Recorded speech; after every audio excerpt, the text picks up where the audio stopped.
Hello everyone, this side Anshudhar Tiwari. आज हम लोग अपना ह्यूमन आई का चौथा पार्ट कंप्लीट करने चल रहे हैं।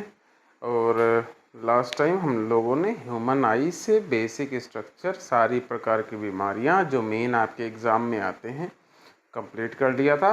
अब हम लोग करने वाले हैं क्या, हमने करना है, अब हमें पढ़ना है स्कैटरिंग ऑफ लाइट। उसके पहले हमें कंप्लीट करना पड़ेगा क्या, प्रिज्म के बारे में, यानी कि वाइट लाइट का उसके साथ जो बेसिक रंग हैं उनमें जो बंटवारा होता है 7 टाइप के, उन रंगों के बारे में पढ़ेंगे जिसकी शुरुआत आपके प्रिज्म से होती है। ठीक है ना। चलिए, तो आज हम लोग क्या करने चल रहे हैं बेटा, प्रिज्म के बारे में पढ़ने चल रहे हैं। चलिए चालू करेंगे। सबसे पहली बात, प्रिज्म क्या होता है। तो देखिए, प्रिज्म के बारे में मैं बताऊं, मैं आपको सैंपल भी दिखाऊंगा प्रिज्म एक्चुअल में होता क्या है। हम लोग की फिजिक्स लैब में एक, जैसे जब हम लोग ऑप्टिक्स पढ़ते हैं, ऑप्टिक्स का जो सेक्शन आता है, वहाँ पे हम लोग क्या करते हैं बेटा, रिफ्लेक्शन, ठीक है, और रिफ्रैक्शन, ये दो चीज़ें से हम लोग चीज़ें शुरुआत करती हैं। रिफ्लेक्शन में हम लोग क्या करते हैं, प्लेन मिरर लेते हैं या फिर कर्ड मिरर लेते हैं। कर्ड मिरर में आप कॉनकेव और कॉन्वेक्स मिरर्स यूज़ कर लेते हैं, जिसके बारे में हम लोगों ने पढ़ा था। और जब रिफ्रैक्शन का प्रोसेस आता है तो रिफ्रैक्शन में प्लेन ग्लास हो जाता है। दूसरा, हम लोग वहीं पर पढ़ते हैं दो टाइप के लेंस, एक आपके कॉन्वेक्स, एक आपका कॉनकेव। ठीक है। अब उसके बाद आता है क्या बेटा, जब ट्रांसपेरेंट मीडिया यूज़ करते हैं हम बाकी टाइप के, जैसे हमारे नेचर में जो चीज़ें होती हैं वहाँ से रिलेटेड चीज़ें अब आपको पढ़नी है। तो उसमें पहला जो चीज़ है वो है आपका क्या बेटा, वो है आपका प्रिज्म। तो प्रिज्म होता क्या है, बात इसकी करेंगे। ठीक है, प्रिज्म होता क्या है हम इसकी बात करेंगे। देखिए, प्रिज्म एक ऐसा ट्रांसपेरेंट मीडिया होता है, ठीक ना, एक homogeneous transparent media that is enclosed by two plane surfaces inclined each other at an angle। तो प्रिज्म के बारे में पहले लिखेंगे, prism is an part of homogeneous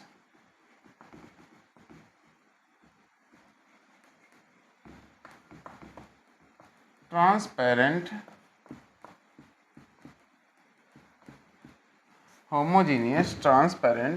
medium, या मीडिया लिख दीजिएगा। और वो मीडिया जो ट्रांसपेरेंट होमोजीनियस की बात करते हैं वो हम लोग जनरली क्वार्ट्स की बात करते हैं, या फिर जो बेसिक अपना ट्रांसपेरेंट जो होमोजीनियस होता है दैट इज ग्लास। ठीक ना। Prism is an part of homogeneous transparent media such as glass enclosed by two plane surfaces, enclosed by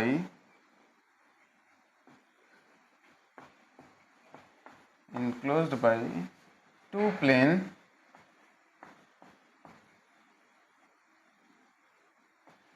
surfaces incline, जो झुकी होती हैं, एट सम एंगल्स, जो किन्हीं एंगल पे झुकी होती है। अब देखिएगा बेटा, मेरी बात को समझिएगा। तो प्रिज्म का मैं बेसिक स्ट्रक्चर अगर बनाना चाहूँ तो प्रिज्म को आप देखेंगे कभी आपके फिजिक्स लैब में ही एग्जिस्ट करता है।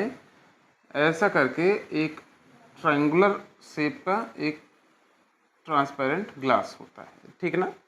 और ये ट्रायंगुलर शेप का जो ग्लास होता है, ये एक तरफ से तो ये ट्रायंगल है फ्रंट से, और बैक से भी ये क्या रहेगा, वो ट्रायंगल ही बनाएगा। ठीक ना, फ्रंट से भी ट्रायंगल और बैक से भी ट्रायंगल। बट इसका दो सरफेसेस जो रहते हैं वो क्या रहते हैं बेटा, तीन सरफेस एक तरीके से समझ लीजिएगा। वो क्या रहते हैं आपके, ये क्या कह सकते हैं, रेक्टेंगल रहते हैं। ठीक ना, एक तरफ ये रेक्टेंगल होता है, तीन सरफेस इसके रेक्टेंगल होते हैं, और ये तीनों सरफेस एक दूसरे से जुड़े रहते हैं। और ये क्या है बेटा, ट्रायंगल है। जैसे देखिए अभी मैं इसको दिखाता भी हूँ कैसे होता है प्रिज्म के। तो क्या कहा मैंने कि तीन सरफेसेस को जो प्लेन हैं उनको क्या करना है, जोड़कर जो ट्रायंगल का ऐसा जैसा एक सरफेस ये हो गया, एक सरफेस ये हो गया, ये रेक्टेंगल के बारे में विचार कीजिएगा। और एक सरफेस ये नीचे से अंगूठा जो हमारा है, या चौक के बारे में सोचते हैं, ठीक ना। एक सरफेस ये है। अब ये सरफेस जो बनता है वो 2 डायमेंशनल है, उसमें लंबाई और चौड़ाई दोनों चीज़ें होंगी।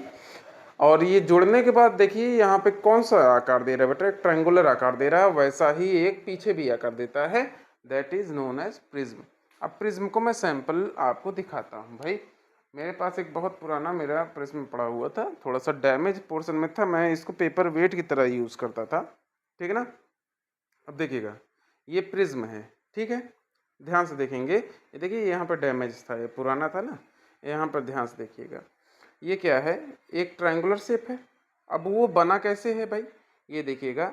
अब इसको गौर से देखेंगे तो ये क्या है, एक आपका ये देखिए रेक्टेंगल का आकार है ना, ये रेक्टेंगल का आकार है। ऐसा ही इसको जब घुमाएंगे तो यहाँ पर भी रेक्टेंगल है और यहाँ पर भी रेक्टेंगल है। ये तीन प्रकार के रेक्टेंगल एक दूसरे पे क्या कर रहे हैं बेटा, झुके हुए हैं। क्या कर रहे हैं, हल्का हल्का झुके हुए हैं। और उसकी वजह से क्या बन रहा है, एक फ्रंट में आपका ट्रायंगल बन रहा है, ठीक है। अब बात करते हैं, देखिएगा। तो इसी स्ट्रक्चर को, ये जो आपका ग्लास का ये बना हुआ स्ट्रक्चर है, क्रिस्टल होता है नहीं तो ग्लास होता है, यही क्या कहलाता है, आपका प्रिज्म कहलाता है। अब ध्यान से देखिएगा, जो ये ट्रायंगुलर का ये जो ये जो ये ट्रायंगल दिख रहा है ना, इसी ट्रायंगल के इस सरफेस को कहते हैं हम लोग प्रिंसिपल सरफेस। क्या कहते हैं बेटा, प्रिंसिपल सरफेस। अब देखिएगा, इसके स्ट्रक्चर को देखिएगा, जो इस ट्रायंगुलर के ये जिस तल पर रखा जाता है that is known as base. क्या कहलाता है बेटा, ये नीचे वाला जो रेक्टेंगल है, नीचे वाला rectangle, that is known as base, ठीक ना। अब देखिएगा, जो ये दोनों झुके हुए सरफेसेस हैं that is known as refracting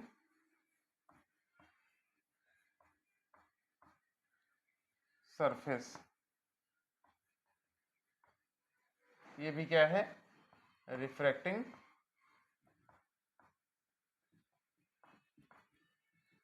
surface, ठीक है। अच्छा, ये दोनों रिफ्रैक्टिंग सरफेस जिस लाइन से जुड़े हैं दैट इज नोन एज, ये लाइन, ये वाला यहाँ पर ये देखिए, ये दोनों रिफ्रैक्टिंग सरफेस हैं। और ये क्या कर रहे हैं बेटा, जिस पॉइंट पे ये दोनों झुक कर मिले हैं उस लाइन को कहते हैं बेटा refracting edge, refracting edge, EDGE, ठीक है। अब ये दोनों जो रिफ्रैक्टिंग सरफेसेस हैं जिस एंगल पे जुड़ते हैं that is known as angle of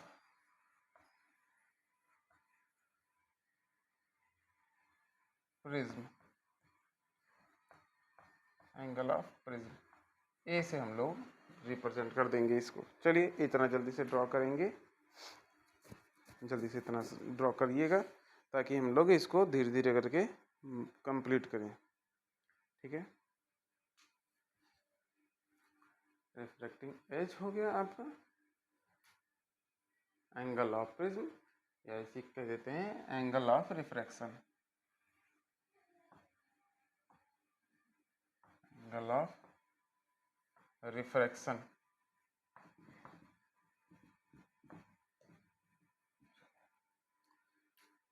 हो गया। नोट करेंगे,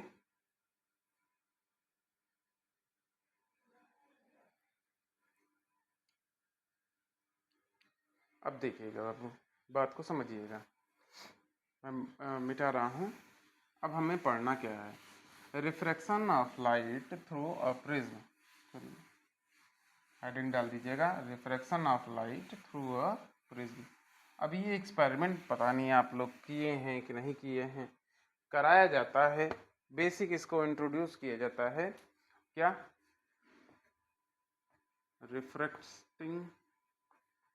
refraction of light through a prism. Prism के द्वारा या प्रिज्म से किसी लाइट का रिफ्रैक्शन होता कैसे है, इसको पढ़ाते हैं। देखिए, इसको पढ़ाने के लिए जनरल वे में हम लोग क्या करते हैं, ऐसे किताबों में डायरेक्ट कॉन्सेप्ट देता है, लेकिन हम लोग क्या करते हैं, इसको पढ़ाया जाता है फिजिक्स लैब में। कैसे पढ़ाया जाता है इसकी बात करते हैं। हम लोग क्या करते हैं, एक आपका बोर्ड आता है फिजिक्स लैब में, ऐसा पिंस लगाने लायक वो बोर्ड आपका ऐसा होता है। उस पर हम लोग क्या करते हैं बेटा, एक वाइट शीट का पेपर लगा देते हैं। ठीक है, वाइट शीट का पेपर लगा के इसके ऊपर हमने क्या, ये जो ट्रायंगुलर सरफेस है वहां पर क्या करते हैं बेटा, उसको बेस बनाकर हम ट्रायंगुलर सरफेस को इसके ऊपर रख देते हैं।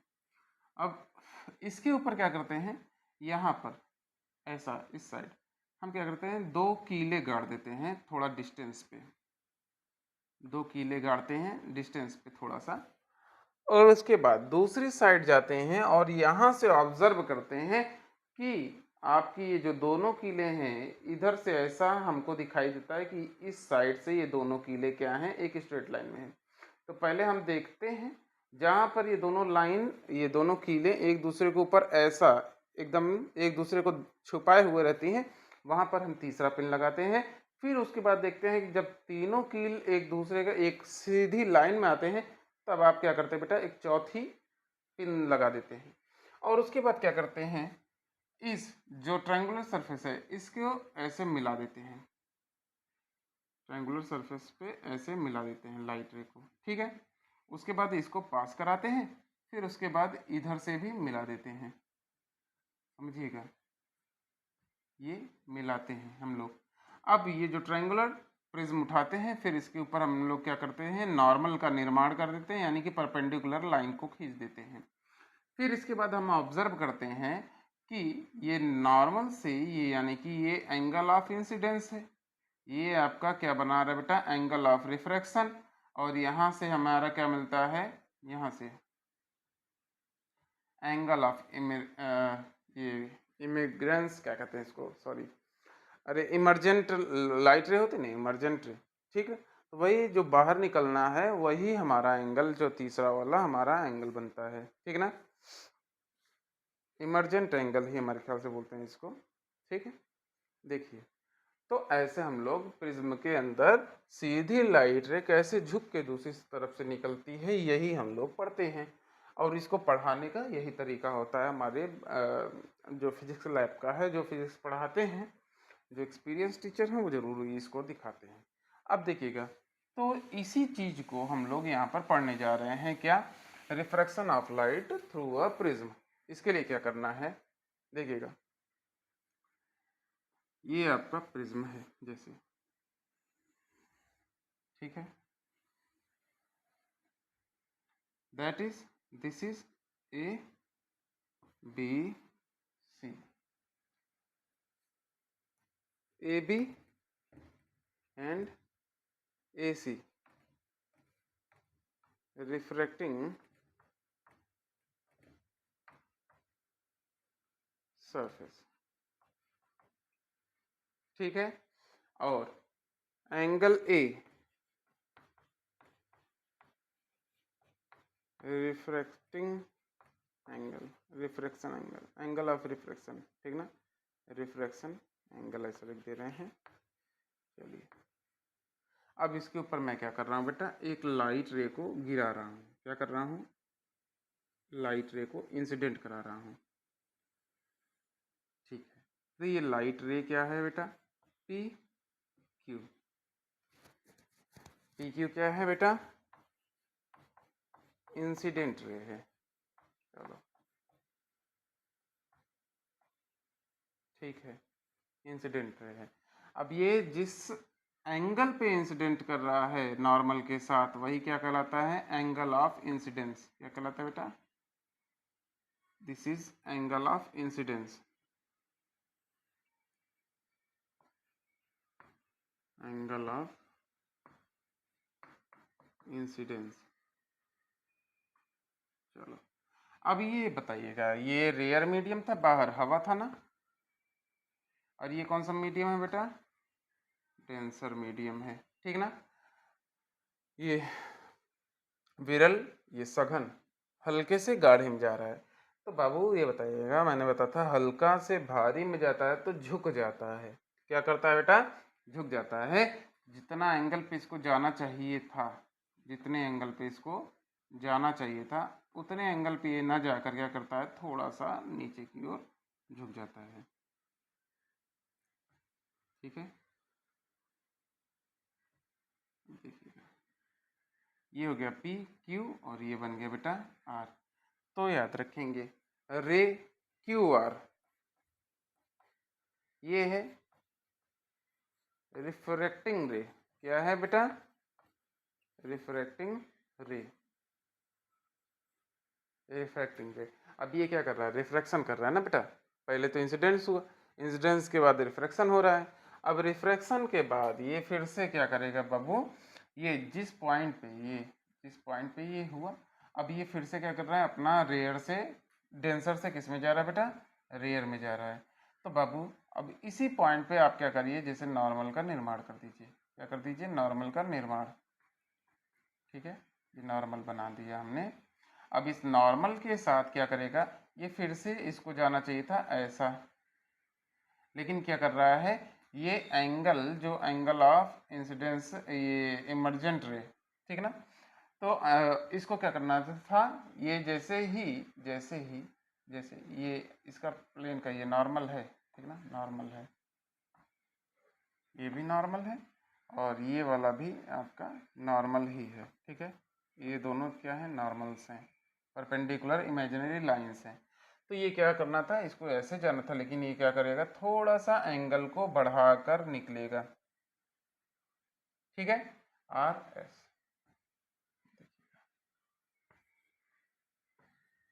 और ये जो रे है आपका आर एस, क्या है बेटा, R S, that is emergent रे।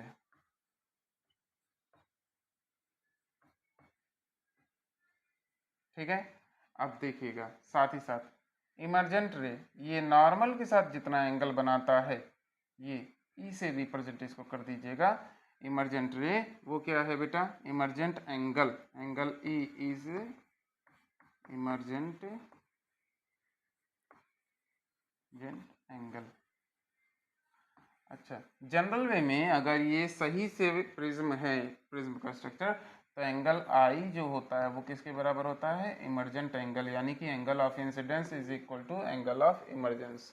ठीक है, अब देखिएगा साथ ही साथ इन दोनों लाइट रेज के साथ, इन दोनों लाइट रेज के साथ जिस एंगल के जो ये लाइट रे इंसिडेंस और इमर्जेंट हो रहे हैं, तो इस नॉर्मल के साथ इस रे का ये जो पास कर रहा है रिफ्रैक्टिंग रे है, ये जो एंगल होता है ये आर से रिप्रेजेंट करते हैं, और यही क्या होता है, R is angle of refraction, angle of,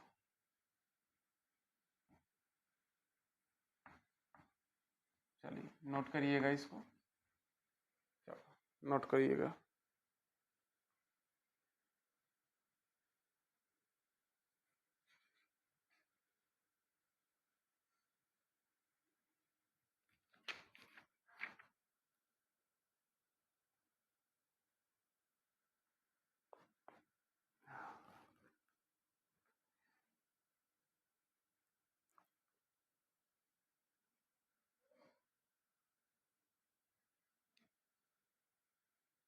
हो गया, चलो आई थिंक हो गया होगा। अब बाबू इस बात को समझिएगा, क्या जो ये इंसिडेंट रे है, जो इंसिडेंस रे है, अब ये क्या हुआ, ये अपने पथ से बार बार क्या हो जा रही है, विचलित हो जा रही है। तो कितना विचलित हुई इसको कैसे कैलकुलेट करते हैं, द एंगल ऑफ डेविएशन, कितना उसका विचलन कोण है, कैसे करते हैं फाइंड आउट।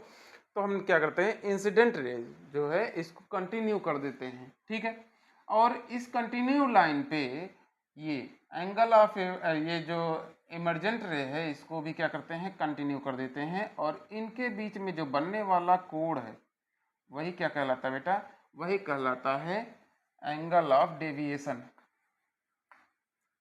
एंगल ऑफ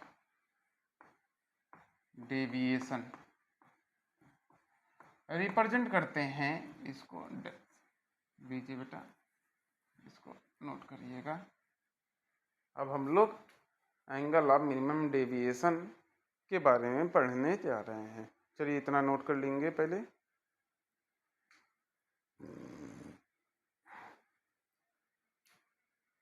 ये जो स्ट्रक्चर है ना, refraction of light through prism, ये स्ट्रक्चर, इसमें कुछ खास लिखना नहीं है आपने, लेकिन ये हो कैसे रहा है ये दिमाग में रखिएगा, ठीक है ना। अगर तब भी ना समझ में आए तो अब देखिए, यहाँ तो कैमरा वगैरह है। जो फर्स्ट प्रिंसिपल होता है टीचिंग का, फिजिक्स वगैरह का, वो होता है लैब वाला एजुकेशन, लैब एजुकेशन जिसको कहते हैं फिजिकल एजुकेशन हमारा रहना चाहिए, ठीक है ना।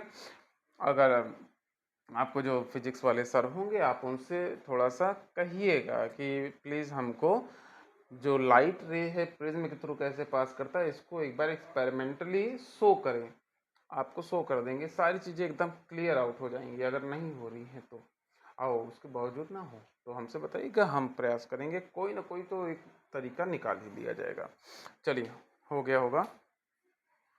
अब देखिएगा, ये इधर मैं मिटा रहा हूँ।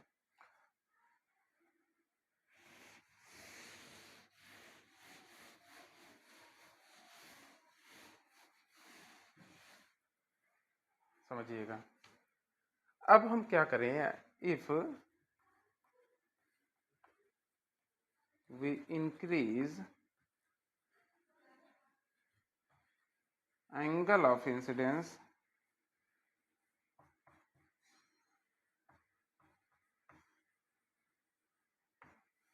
for some angle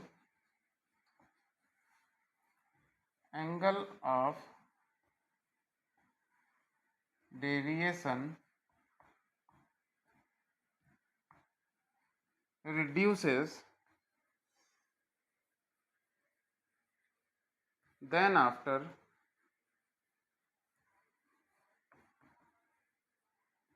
it increases. Hence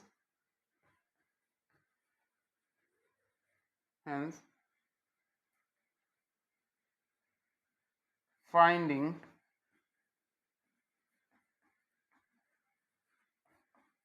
the angle where angle of deviation is minimum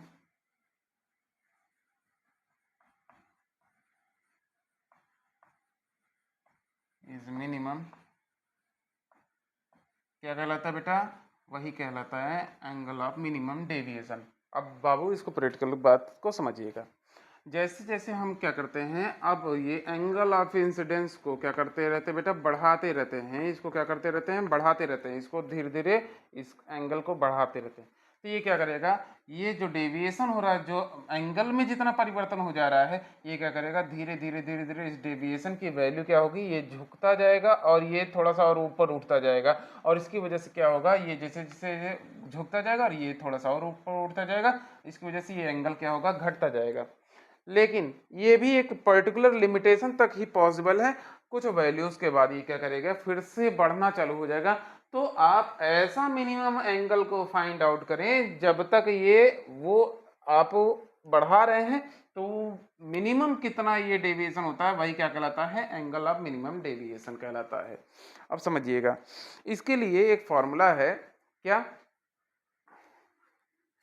इसके लिए एक फॉर्मूला है बाबू, पहले नोट कर लेंगे इसको, तब वही हम लोग चालू करते हैं।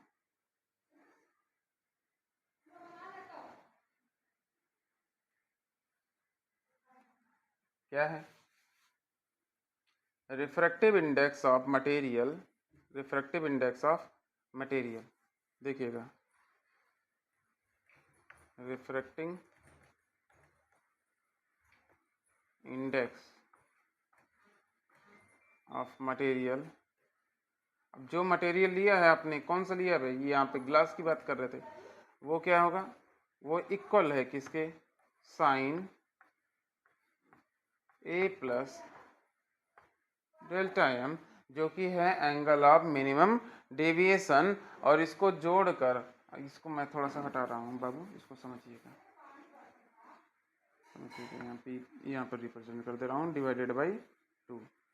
ठीक है, इसको क्या कर रहे हैं, इन दोनों का एंगल ऑफ प्रिज्म को डेविएशन, मिनिमम डेविएशन वाले एंगल से जोड़ कर डिवाइड कर देंगे 2, एंड उसके बाद क्या करेंगे बेटा, साइन ए बाई 2 फार्मूले का यूज करके आप क्या करते हैं बेटा, रिफ्रैक्टिव इंडेक्स को फाइंड आउट करते हैं। चलिए नोट करिएगा इसको, चलिए नोट कर लीजिएगा, where A is the angle of prism, क्या कहलाता है बेटा, ए क्या है, एंगल ऑफ प्रिज्म।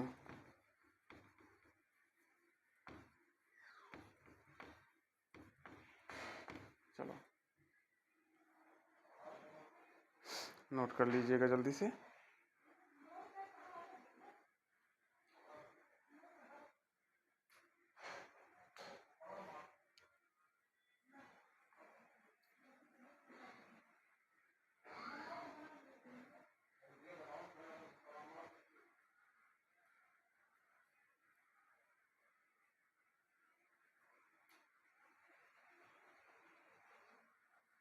देखिए अब ये हो गया ना, रिफ्रैक्शन कैसे होता है, ये पूरा प्रोसेस हमने देख लिया। अब आगे के कॉन्सेप्ट कंप्लीट करते हैं कि जब एक वाइट लाइट को एक प्रिज्म के से पास कराते हैं तो क्या मिलता है। अब इसकी बात करेंगे, देखिए इसको एक्सपेरिमेंटली आपको दिखाता हूँ, मे बी पॉसिबल हो जाए, देखिएगा। इसके लिए हमने क्या करना होता है ना, पता नहीं दिखेगा कि नहीं,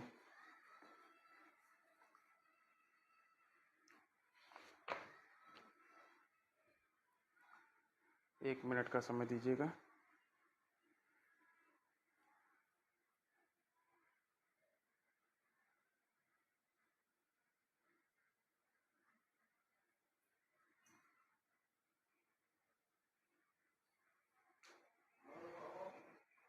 यहाँ पे पता नहीं दिख रहा है कि नहीं दिख रहा है, यहाँ पे आगे की ओर देखेंगे गौर से, तो यहाँ पे हल्का सा देखिए लाल टाइप का दिख रहा होगा, ऑरेंज टाइप का। यहाँ पर एक मिनट रुकिए, लाइट ऑफ करूँ तब में भी और क्लियर दिखाई दे, एक मिनट रुकिएगा।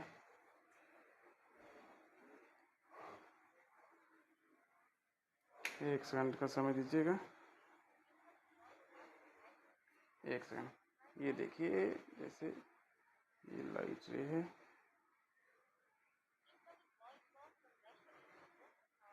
यहाँ पे नहीं दिख रहा है भाई, हाँ ये देखिए, ये अब दिख रहा होगा। यहाँ देखिए वाइट लाइट की जगह हल्का सा रंगीन लाइट्स दिखाई दे रहे हैं। एक सेकंड समझिएगा। चलिए हमने पढ़ना था dispersion of white light through prism. तो देखिएगा बाबू, डिस्पर्जन क्या होता है, देखिए जब एक, आप देखे होंगे शायद दिखा होगा, क्लियर कि नहीं दिखा होगा, लेकिन जब हम लोग क्या करते हैं बेटा, ये शुरुआत कहाँ से, मैं उसकी बात करूँ तो ये डिस्कवरी की गई, या डिस्कवरी करना उचित नहीं है, इसको ऑब्जर्व किया गया किसके द्वारा, सर इसाक न्यूटन के द्वारा। न्यूटन से ना, न्यूटन जी, न्यूटन के द्वारा इसको ऑब्जर्व किया गया, सर इसाक न्यूटन के द्वारा। उन्होंने क्या देखा कि जब एक प्रिज्म पे हम क्या करते हैं बेटा, वाइट लाइट को इंसिडेंट कराते हैं, क्या कर देते हैं, वाइट लाइट को इंसिडेंट कराते हैं, तो ये क्या करता है, एक पर्टिकुलर प्रोसेस के बाद, ये क्या करता है, एक पर्टिकुलर प्रोसेस के बाद ये क्या करता है, मल्टीपल रंगों में टूट जाता है। क्या होता है, मल्टीपल रंगों में टूट जाता है। यही क्या कहलाता है बेटा, यही कहलाता है आपका dispersion of light through prism. तो डिस्पर्जन क्या है, तो इसको समझिएगा, splitting of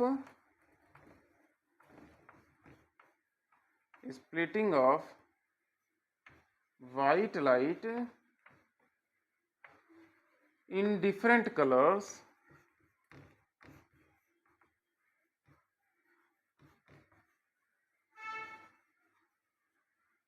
when passing through a prism is known as dispersion of white light.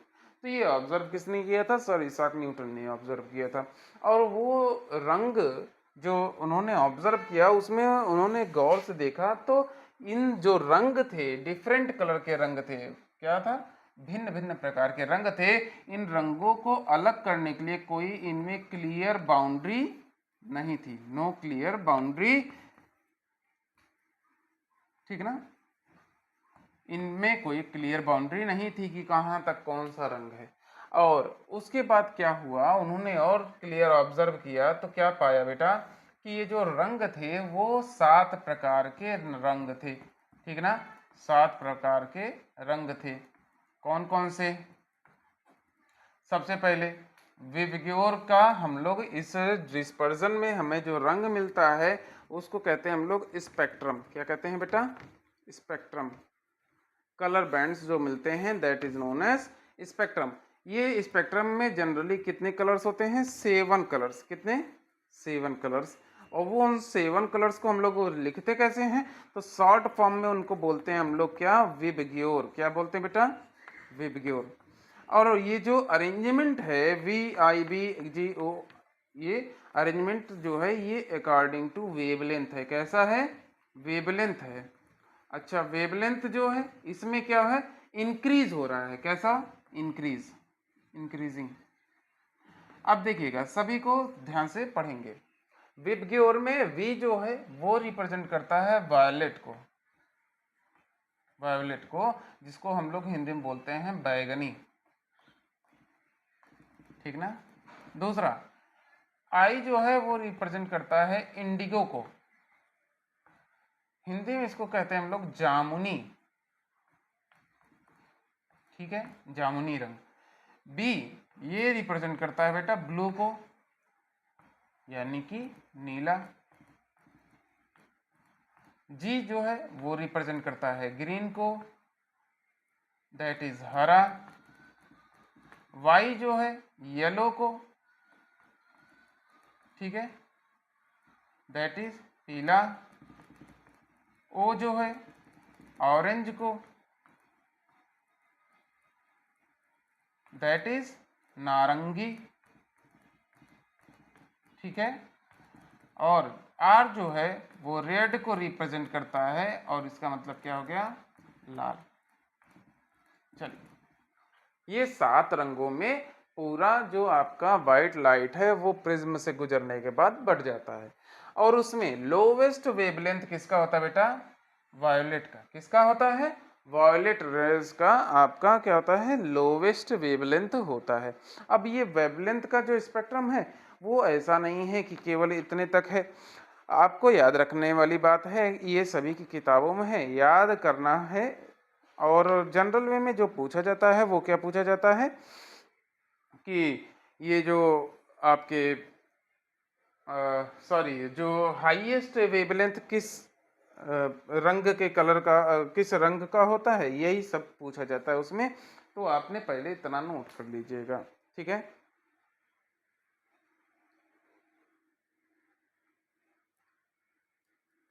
चलिए, अब एक चीज़ और इसको समझ लीजिएगा, पहले इतना नोट कर लेंगे। अब वो चार्ट जो है आपकी किताबों में है तो उसको आप खुद से उतारेंगे, आपकी किताब में है, नहीं तो मैं उसको चार्ट को बाई पोस्ट पोस्ट पे एक आज हो सकेगा तो एक लगा दूंगा, ठीक है ना? चलिए,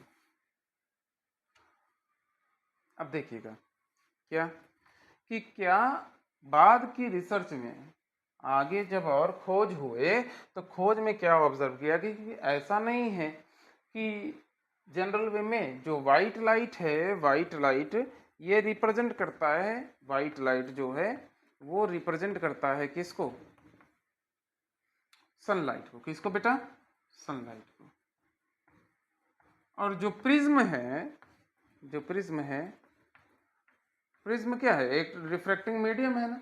तो आपके नेचर का एक रिफ्रैक्टिंग मीडियम होता है ह्यूमस, जिसको कहते हैं ह्यूमिडिटी या वाटर मॉलिक्यूल्स, ठीक है, जो हवा में पाया जाता है, जो पानी में पाया जाता है, जो बादलों में है एग्जिस्ट करता है उसका। तो आपको एक चीज आप लोगों ने देखा होगा, स्पेक्ट्रम जो हमारे बारिश के समय में जब धूप निकल जाती है बारिश होते होते तो वहां पर आपको एक इंद्रधनुष दिखाई देता है, ठीक है ना। क्या होता है, इंद्रधनुष दिखाई देता है। उसी इंद्रधनुष के कॉन्सेप्ट को यहाँ पर बात हो रही है प्रिज्म के थ्रू।